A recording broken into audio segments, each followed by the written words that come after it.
any serious attempt at actually documenting these culinary practices as part of a practical engineering playbook, outside of the cultural, historical, and spiritual contexts.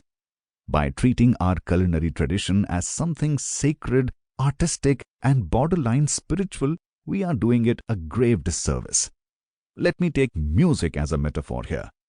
Indian classical music, one of the most sophisticated artistic traditions in the world, has, I would argue, suffered from the lack of documentation and archiving.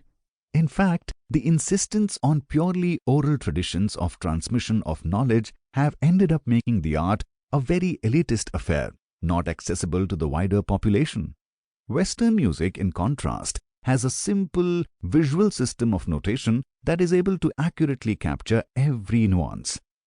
Because of this, we are able to perform a Bach concerto in exactly the same way as he intended in the 18th century. As an amateur musician myself, my teachers would often tell me that Indian classical music cannot be described and documented because its nuances are beyond the ability of language to describe it with fidelity. With due respect, I think that's bullshit. What we are doing with food is rather similar. By not using the tools and language of modern science and engineering to continuously analyze and document different Indian culinary traditions and instead just writing down recipes, we are doing the food equivalent of lip-syncing to a pre-recorded track. Food, even sun-blushed, Himalayan pink salt-tossed palak chaat drizzled with organic, hand-blended coriander pesto, is ultimately chemistry. It's not always simple chemistry, I'll give you that. But then again, the physics of how the global positioning system or GPS works on your smartphone involves Einstein's general theory of relativity, something that most Silicon Valley software nerds who build these apps don't understand entirely. I want to make a strong case for understanding basic food science, minus the chemistry equations and dry academic white papers on the correlation of temperature and water absorption level in chickpeas.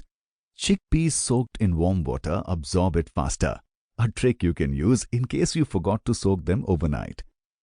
Cooking is essentially chemical engineering in a home laboratory known as a kitchen, with an optional lab coat known as an apron.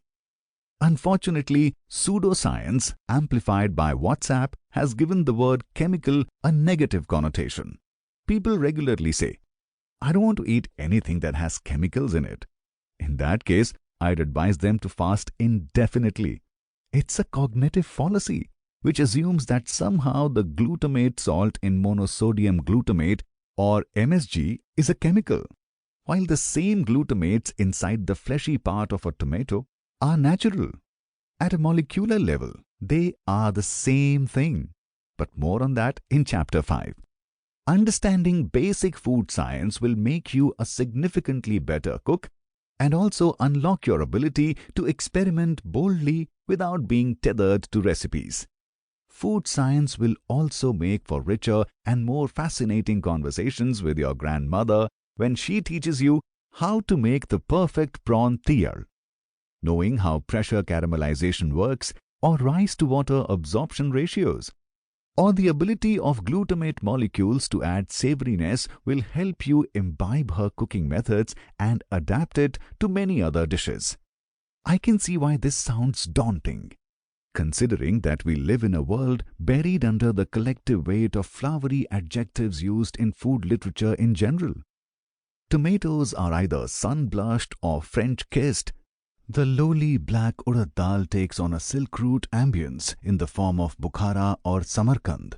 And spices are always exotic and recipes handed down over the ages.